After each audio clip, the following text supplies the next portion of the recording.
اس جنگ میں جہاں اور بہت سے معجزات ہوئے، حضرت عکاشہ رضی اللہ تعالیٰ عنہ کے ساتھ بھی ایک معجزہ ہوا.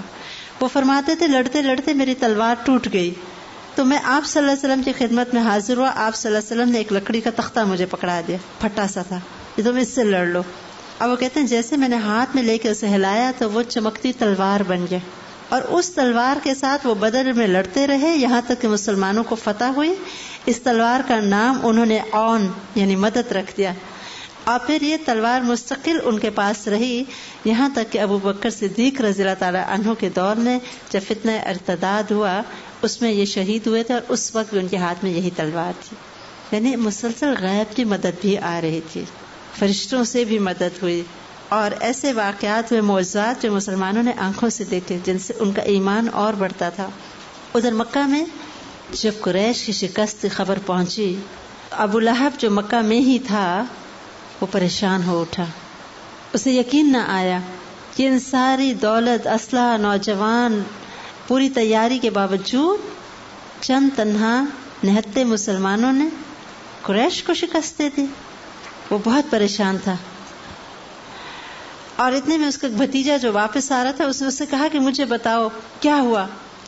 وہ کہتا ہے کچھ نہیں، ہماری تو اصل میں لڑائی انسانوں سے ہی نہیں تھی، ہمارے تو ایسی مخلوق سے واسطہ تھا، وہ جیسے چاہتے ہمیں قتل کرتے تھے، جسے چاہتے قید کرتے تھے. ہم تو ان لوگوں کو کچھ نہیں کہتے نہیں مسلمانوں کو، ہماری تو کچھ ایسے گورے چٹے خوبصورت انسانوں سے واسطہ تھا جو آسمان اور زمین کے درمیان گھوڑوں پہ سوار تھے، اور خدا کی قسم وہ کسی چیز کو نہ چھوڑتے تھے اور نہ کوئی چیز ان کے مقابلے میں ٹھہر سکتی تھی. یعنی ہمارا تو مقابلہ انسانوں سے تھا ہی نہیں، ہم کیسے جیتتے، ہم تو فرشتوں کے ساتھ لڑ رہے تھے. اور یہ کون کہہ رہے؟ قریش مکہ میں سے ان کا ایک نوجوان. حضرت عباس رضی اللہ تعالیٰ عنہ کے ایک غلام تھے ابو رافع رضی اللہ تعالیٰ عنہ. وہ فرماتے ہیں میں مسلمان تھا، اور وہی کہتے ہیں کہ میرے آقا حضرت عباس رضی اللہ تعالیٰ عنہ بھی دل سے مسلمان تھے، چھپائے ہوئے تھے. ان کی بیوی ام الفضل تو کھلم کھلا اعلان کر چکی تھی اسلام کا.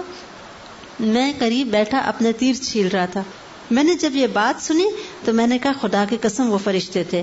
اس پہ ابو لہب کو بہت غصہ آیا اور اس نے مجھے زور سے مارا اور میرے سینے پہ چڑھ کے بیٹھ گیا اور مجھے مارنے لگا.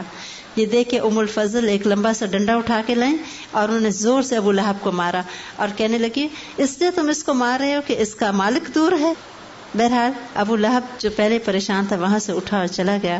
اور ابو رافع کہتے ہیں کہ اس واقعے کے 3 دن کے بعد اس کو سرطان کی گلٹی نکل آئی. ابو لہب کو انتہائی تکلیف میں وہ مبتلا ہوا، اور پھر 3 دن تک مرنے کے بعد بھی وہ بے گور اور بے کفن پڑا رہا، کیونکہ عرب جو تھے سرطان سے بہت ڈرتے تھے اور اس کو منحوس سمجھتے تھے.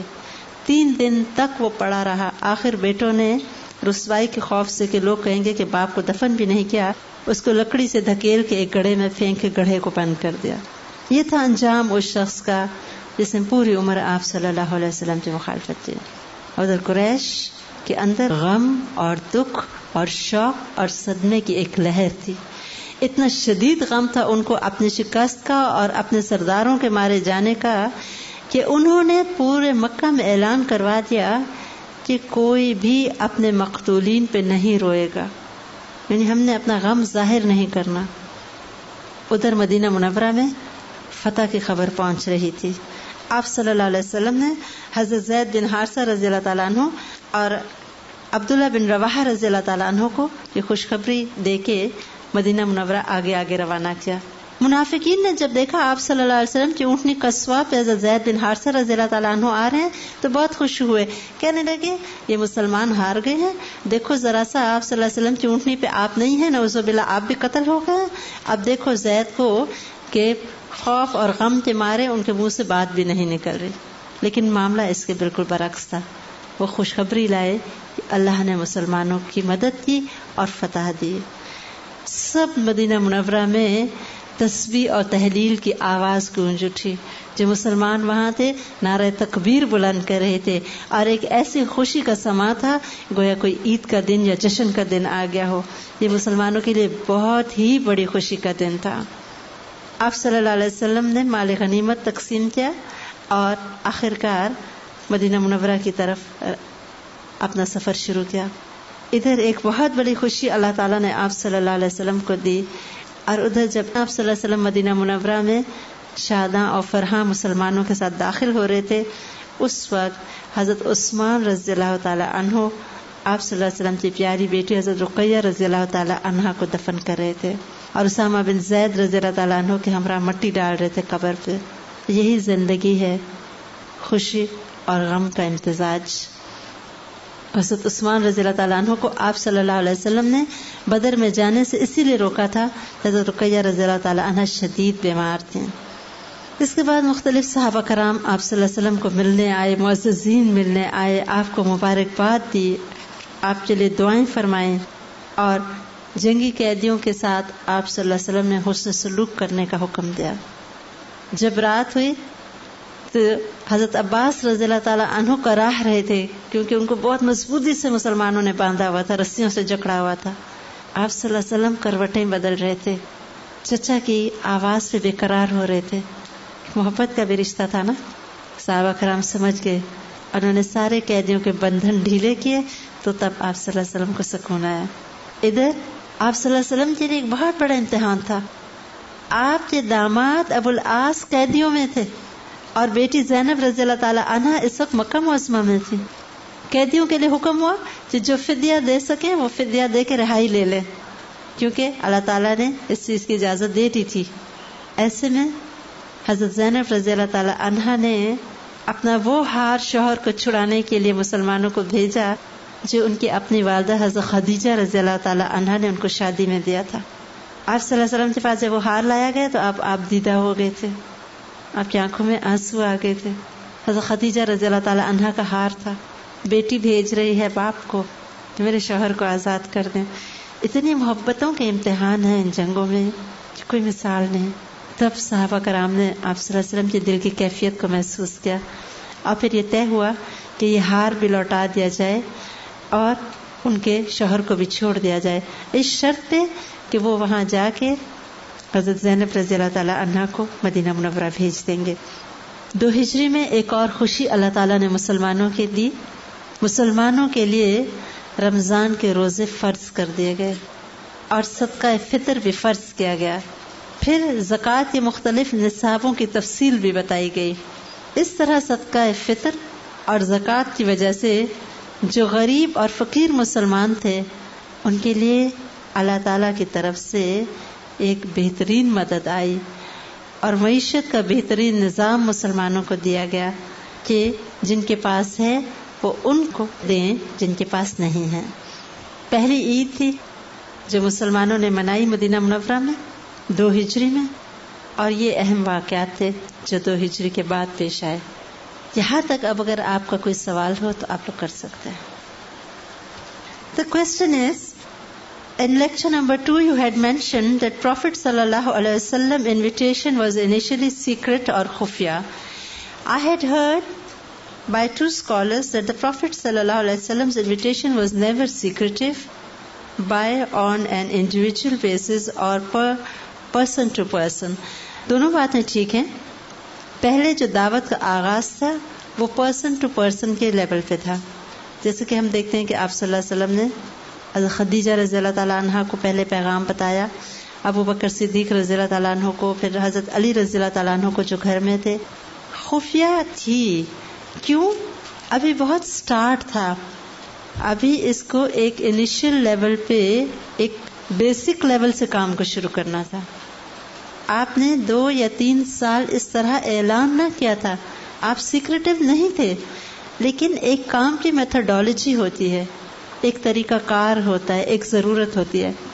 مثلا آپ دیکھیں کوئی بھی اہم مشن اگر ہوتا تھا تو آپ صلی اللہ علیہ وسلم اس کو ابتدا میں خفیہ رکھتے تھے. جنگ کے لیے روانہ تھا کیونکہ وہ ضرورت ہوتی ہے کام کی، اس کو ایک خاص وقت پہ ظاہر کیا جاتا ہے عوام کے لیے. جیسے آپ کبھی کوئی کام کرتے تو ایک پلاننگ کی سٹیج ہوتی ہے جو آپ اپنے تک رکھتے ہیں، پھر آپ اس کو بتاتے ہیں کہ یہ کرنا ہے متعلقہ لوگوں کو. تو یہ ایک طریقہ تھا، ایک ضرورت تھی جس کے لیے ان کو ایسے کرنا پڑا. ایک تجزیہ ہے ہمارا اور صحابہ کرام کے درمیان کیا فرق ہے. We wait for Allah's help so we can sit lazily, while صحابہ کرام wanted Allah's help so they could do more. یعنی صحابہ کرام اللہ کی مدد چاہتے تھے کہ اور سے اور کام کریں. ہم کہتے ہیں اللہ کی مدد یہ ہے کہ ہم بیٹھے رہیں اور کام ہوتے رہیں, تبھی تو ہمارے کام ہوتے نہیں. بالکل ٹھیک. Looking at the passion of the two Ansari young men, we can imagine what type of activities, discussions, and planning the Muslim youth at that time did. What about our youth today? And we wonder why we are in the decline.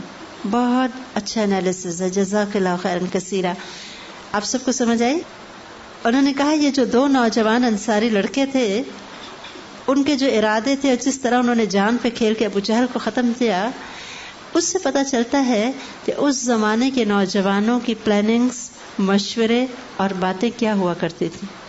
اور آج ہمارا مسلمان youth جو ہے وہ کن کاموں میں الجھا ہوا ہے. یہی وجہ ہے کہ ہم زوال پذیر ہیں, کیونکہ جوان ہی تو ایک معاشرے کے معمار ہوتے ہیں, وہ تو بلڈرز آف دا نیشن ہوتے ہیں. اگر وہ بیکار کاموں میں پڑ جاتے ہیں تو پھر کون تعمیری کام کرے گا؟ بوڑھے تو اسٹیج سے گزر جاتے ہیں اور بچے ابھی بہت چھوٹے ہوتے ہیں. تعمیری کام ہمیشہ نوجوان نسل کرتی ہے. بالکل ٹھیک کہا آپ نے. یہ نوجوان بھی جن خوبیوں کی وجہ سے آگے بڑھے, ان کے پیچھے ماؤں کا کردار تھا. جو مسلمان مائیں تھیں جو کانسٹنٹ بچوں کو ایسی محفلوں میں بھیجتی تھیں, ایسے شوق دلاتی تھیں, ایسی رغبت, تو ماؤں کا کردار پھر بہت اہم ہے. We are so afraid of speaking up, commenting in class, telling people about deen, yet we find that every companion of Aap sallallahu alaihi wasallam was so eloquent, an orator. What makes our tongues move and forms our words is conviction, not mere confidence and knowledge. No, it's not that. صحابہ کرام میں سے سارے بہت زیادہ بولنے والے نہیں تھے. Let me tell you, they were not orators. You can count them on your fingertips. مگر اس کا یہ مطلب نہیں کہ جو بولتے نہیں تھے وہ کچھ کر کے نہیں دکھاتے تھے. بعض اوقات بہت خاموش رہنے والوں نے وہ کارنامے دکھائے کہ تاریخ کا رخ موڑ دیا, اور اس کی مثال ابو عبیدہ بن جراح رضی اللہ تعالیٰ عنہ ہے. بہت شرمیلے تھے, اب بہت کم گو تھے, لیکن اگر آپ ان کے اچیومنٹس پڑھیں حیران رہ جائیں. پورا سیریا انہوں نے کانکر کیا تھا, بیزنٹائن گورنمنٹ کو انہوں نے توڑ ڈالا تھا. Your question is that why can't we speak? آپ لوگ اپنے اس شائنس کو اوور کم کرنے کی کوشش کریں, اور یہ جو ہم ہیں ہم سب ایک ہیں. And shouldn't be afraid کہ ہماری بات غلط ہو جائے گی یا کوئی نہیں, no problem. ہم سب ایک ہیں نا. اگر ہم غلط کریں گے ایک دوسرے کی اصلاح کریں گے. دل میں رب اشرح لی صدری پڑھیے, it will help you a lot. میں بھی ہمیں یہ فیل ہوتا ہے کہ ہمارا علم کم ہے, and we might say something which is not right, so people might laugh or anything like that. No, nobody should laugh and nobody will laugh inshallah. سب قرآن پڑھنے والے لوگ ہیں. Laughter fades, tears dry up also. Silence can become unbearable. Success is this treasure, Quran and Sunnah. Satisfaction, if only you grasp it sincerely, to live for Allah and die in His name. 2 ہجری میں بدر کے موقع پہ اللہ تعالیٰ کی مدد, ماضی کی وہ تمام قربانیاں, تکلیفیں اٹھانے اور ان کو مضبوط بنانے کے بعد نصرت اور فتح کی صورت میں آئی. مومن کی قربانیاں رائے گاہ نہیں جاتی. اللہ تعالیٰ کو استقامت اور خلوص مطلوب ہے, جس کی ہمیں شدید ضرورت ہے. اللہ تعالیٰ ہمیں بھی اس خلوص نیت کے ساتھ ساتھ استقامت دے, وہ ماحول اور ساتھی دے جو ہمیں آگے سے آگے بڑھائے. آمین ثم آمین. کیا حضرت زینب رضی اللہ تعالی عنہا کے شوہر ابو العاص مسلمان نہیں تھے؟ جی نہیں, اس وقت مسلمان نہیں تھے. یہی تو امتحان تھے. اتنے امتحان ہیں آپ صلی اللہ علیہ وسلم کے, میں کہتی ہوں ہر محبت سے آزمائے گئے نا. اتنا مشکل ہے, ایک پیغمبر ہیں, ان کے داماد مسلمان نہیں, بعد میں ہوئے تھے, لیکن اس وقت ایک آزمائش سے گزرے نا, وہ بھی آپ صلی اللہ علیہ وسلم نے. بیٹی کا سوچے حال, ایک طرف باپ ہے ایک طرف شوہر, تھا مشکل وقت تھا. Be the star that shines and not disappear forever in the galaxy never to be known. صحیح بات ہے. ایسا ستارہ بننا جو ہمیشہ چمکتا رہے, نہ کہ وہ جو کہ چمکے اور غائب ہو جائے. یعنی نہیں کہ آج تو ہمارا ایمان اوپر اور کل کو پھر نیچے. آپ صلی اللہ علیہ وسلم نے ثابت کر دیا کہ ان کی کوئی بات حکمت سے خالی نہ تھی, اور اس کو پریکٹیکلی کر کے بھی دکھایا کہ اس کا ثبوت شاندار اسلامی معاشرے کا وجود جو آپ صلی اللہ علیہ وسلم کی قیادت میں وجود میں آیا. پھر ہمارے اسلامی ملک میں سود کی نئی نئی شکلیں, نئے نئے نام لے کر کیوں اپنائے جا رہے ہیں. کار لیزنگ, ہاؤس لونز, پھر کہنا کہ یہ سود نہیں, لیزنگ سود نہیں, اسلامی بینکنگ, یہ سب کیا ہے؟ بہت کچھ ٹھیک کرنے والا ہے. سب حصہ ڈالیں گے, تھوڑا تھوڑا کوشش کریں گے تو انشاءاللہ. دیکھیں ایک دن میں ہم تقدیر نہیں بدل سکتے امت کی, نہ سوچ بدل سکتے ہیں. یہ کام بڑے آہستہ آہستہ ہوتے ہیں. آپ صلی اللہ علیہ وسلم پیغمبر سے 13 سال تک مکہ کے لوگوں کو پوری طرح ٹھیک تو نہ کر سکے نا. یہ ہمارے لیے ہے, ورنہ وہ تو پیغمبر سے اللہ چاہتا تو ایک دن میں سارا کا سارا عرب بدل جاتا. ہمیں سکھایا جا رہا ہے کہ دعوت اور تبلیغ کا اثر فوراً نہیں نظر آتا, اور اس لیے ہمیں پریشان نہیں ہونا چاہیے کہ یہ کیوں ہو رہا ہے. یہ وقت چاہیے ان چیزوں کا. It will go in its own time. جتنا آج تک پڑھا اس سے پتہ چلا ہے کہ وہ لوگ اپنے لیڈر سے بہت محبت کرتے تھے, بات مانتے تھے, اور آپس کے ان کے تعلقات کتنے اچھے تھے. آج ہمیں یہ چیزیں کیوں نہیں؟ اگر نہیں ہے تو پریشان ہونے کی بجائے ہمیں ان کو اپنے اندر لانا چاہیے. دیکھیں سوچنا تو اچھی بات ہے, کوڑنے کی بجائے ہم کم از کم اپنے کو ٹھیک کرتے رہیں. اور آپ دیکھیں کہ یہ ایک چین ریئیکشن ہوتا ہے. آپ ایک کے ساتھ اچھائی کرتے نا, وہ 10 دفعہ برائی کرے گا, آخری مرتبہ وہ ضرور شاید تھوڑا سا سوچے گا. تو کوئی بات نہیں, ہمیں اپنے اوپر مقرر ہونے والے امیر سے اتنی محبت نہیں ہے. اس کی کیا وجہ؟ ہاں یہ بات قابل غور ہے. حالانکہ آپ صلی اللہ علیہ وسلم سے ہم محبت کرتے ہیں تو آپ نے ہی فرمایا تھا کہ اپنے امیر کی اطاعت کرو, خواہ نک کٹا حبشی غلام ہی کیوں نہ. اس حد تک یعنی دنیاوی طور پہ نہ سٹیٹس ہو, نہ مال ہو, نہ شکل ہو, نہ فزیکلی وہ فٹ ہے اتنا, پھر بھی اگر امیر بن گیا تو بات مانو. آج مسلمانوں کے بہت بڑے ایک زوال کی وجہ بھی یہ ہے. امیر کی اطاعت نہ ہونے سے کیا ہوتا ہے؟ انتشار, بے چینی, اضطراب, پھر ٹکڑے ٹکڑے, پھر ڈیوائیڈ ہو جاتا ہے انسان, اور پھر ڈیوائیڈ کے بعد کیا ہوتا ہے؟ اور لوگ آ کے رول کرنے لگتے ہیں. آج مسلمانوں میں سب سے بڑا مسئلہ کیا ہے؟ نا اتفاق, اتحاد تو نہیں ہے. ابھی مسلمان تعداد میں تو کم نہیں, آج تو آپ الحمدللہ تعداد میں بہت زیادہ ہیں. لیکن آپ صلی اللہ علیہ وسلم نے کیا فرمایا تھا کہ ایک وقت آئے گا کہ لوگ تم مسلمانوں پہ ایسے ٹوٹ پڑیں گے جیسے کہ بھوکے دسترخوان پر. صحابہ کرام نے فرمایا تھا کہ ہم تعداد میں تھوڑے ہوں گے. آپ نے فرمایا نہیں, تعداد میں تو بہت ہوگے, لیکن وجہ کیا ہوگی؟ موت سے نفرت اور دنیا سے محبت. تو وہی ہے, آج ہمیں دنیا بہت پیاری ہے. ہم آج مسلمانوں میں صحابہ کرام کی طرح کا اخوت, بھائی چارہ, اتحاد ختم ہو گیا. اس کو اجاگر کرنے کی ضرورت ہے. ہاں جی بالکل ضرورت ہے. یہی تو مقصد ہے ہمارا ان سب کو پڑھنے کا, کہ ہم غور کریں کہ آج ہمارے زوال کے اسباب کیا ہیں. What are the causes of our decline and what can we do to improve the conditions of the Muslims nowadays? The tragedy of life is not that it ends so soon, but that we wait so long to begin it. If we begin now with the passion of ikhlas, no matter how, Allah's help will come. انصار مدینہ کا کیا مذہب تھا؟ وہ مشرکین تھے. کوئی سچ وہاں دین نہیں تھا, اگرچہ وہاں یہودی بڑے عرصے سے رہ رہے تھے.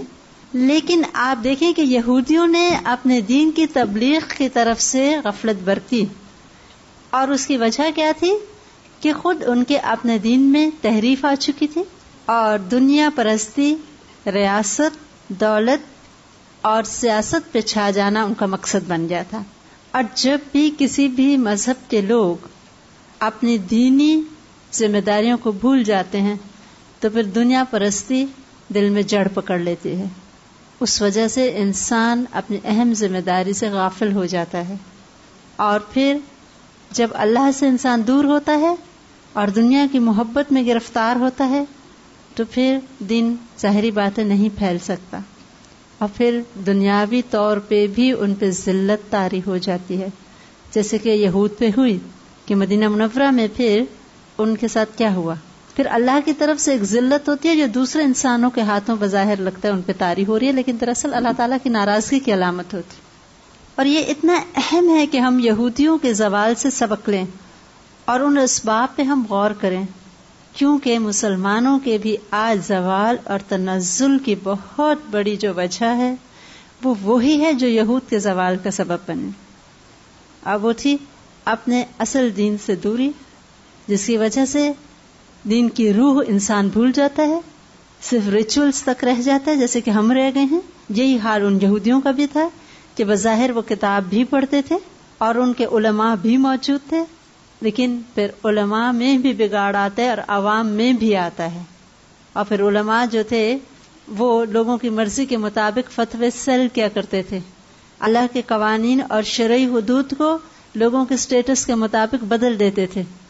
امیر لوگوں کے لیے کنسیشنز کے راستے نکالتے تھے کیونکہ وہ دولت دے دیتے تھے، اور جو نہیں دے سکتے تھے ان کے لیے دین کی اصل سزائیں لاگو کر دیتے تھے. ایسے کئی واقعات آپ کو ملیں گے اگر آپ سیرت کا پوری طرح مطالعہ فرمائیں گے. تو بالکل میں سمجھتی ہوں کہ اللہ تعالیٰ نے جو یہودیوں کو مدینہ منورہ میں آباد کیا تھا اس میں بہت بڑا سبق ہے مسلمانوں کے لیے، اس وقت کے دور کے لیے بھی اور ہمیشہ کے لیے ہم سب کے لیے سبق ہے. یہودیوں نے نہیں اپنا دین پھیلایا مدینہ منورہ میں، وہ صرف وہاں کی لوکل آبادی کا خون چوستے تھے، ان کی دولت پہ نظر تھی اور ان کو ذہنی طور پہ محکوم بنایا ہوا تھا، اپنے علم کا روب اوپر ڈالا ہوا تھا. تو پھر کیا ہوا؟ ان کی لائلٹیز نہیں تھی یہودیوں کے ساتھ. انصار مدینہ نے جس طرح آپ صلی اللہ علیہ وسلم کو ویلکم کیا اس کی کوئی مثال دنیا کی تاریخ میں نہیں ہے کہ کہیں کے مقامی باشندے کسی دوسرے شہر کے رہنے والوں کو اتنی محبت سے بلائیں، نہ صرف یہ کہ اپنا گھر بار اور دولت نچھاور کریں بلکہ اپنی حکومت بھی خود پیش کر دی تھی آپ صلی اللہ علیہ وسلم کو. ایسی مثال تاریخ میں دوسری کہیں نہیں ہے. اس کی وجہ آپ صلی اللہ علیہ وسلم کا اخلاق و کردار تھا جو کہ وہاں کے موجود اہل کتاب میں مسنگ تھا. ابو جہل کے قتل میں دو نام معوذ اور معاذ لیے جاتے ہیں، تو حضرت عبداللہ بن مسعود رضی اللہ تعالی عنہ کا نام ابو جہل کے قتل میں کس حوالے سے لیا جاتا ہے؟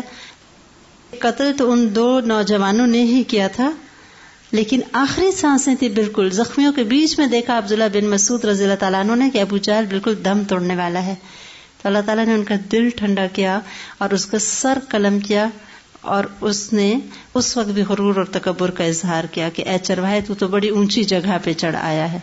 اور پھر کہتا تھا میری گردن ذرا نیچے سے کاٹنا تاکہ جب سر کٹ بھی جائے تو خوب لمبی گردن ہو، لگے کہ سردار کا سر ہے. تو حضرت عبداللہ بن مسعود رضی اللہ تعالی عنہ کے ہاتھوں اس کی گردن کٹوائی کہ جو ابو جہل ان کو ستاتا تھا، استہزاء اور ان سے نفرت اور حقارت صرف ان کے ساتھ نہیں، ان جیسے تمام لوگوں کے ساتھ، ایسے تمام مومنین کے دلوں کو ٹھنڈک پہنچائی جن کو ابو جہل نے بہت تکلیفیں دی تھی. وہ تو ایک آنر بھی دینا تھا، ایک یہ بھی بتانا تھا کہ اللہ کے ساتھ اگر کوئی ہو جاتا ہے تو دنیاوی طور پہ جتنا بھی کم ہو اللہ تعالیٰ پھر اس کی مدد کرتے اور اس کے دشمنوں کو نیچا دکھاتے. لیکن the credit goes to those two young boys.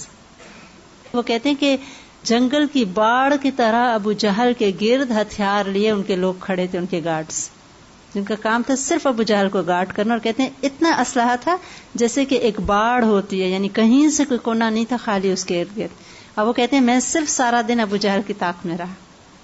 بالکل اتحاد کی برکت تھی، جذبہ ایمان تھا، ایک پازیٹیو فیکٹر تھا جس نے مسلمانوں کو کمبائن کیا ہوا تھا، پازیٹیو سوچ نے ان کے اندر اتحاد پیدا کیا ہوا تھا. بنیان و مرصوص کی عملی تصویر تھے مسلمان. اور آپ صلی اللہ علیہ وسلم کا جو کمال کا ڈسپلن تھا، آپ دیکھیں 1400 سال پہلے ویشی، اجڑ اور گنوار عربوں کو کس طرح وہ ڈسپلن میں لاتے ہیں کہ پہلی جنگ میں ایسی اسٹریٹ لائن کہ اگر ایک کا پیٹ ذرا باہر ہے تو وہ بھی اندر کروایا گیا. دیکھیں نا آج کی آرمی تو اتنی ماڈرن ورلڈ اور ٹیکنالوجی اور ایڈوانسمنٹس، اور اس میں اگر آرمیز میں اتنا ایک فوج کا نظام اور ڈسپلن ہے تو کوئی بہت حیرت کی بات نہیں. لیکن آپ صلی اللہ علیہ وسلم جو اس سسٹم کو ڈیولپ کرنے والوں میں سے تھے. سبحانک اللہم و بحمدک نشہد ان لا الہ الا انت نستغفرک و نتوب الیک.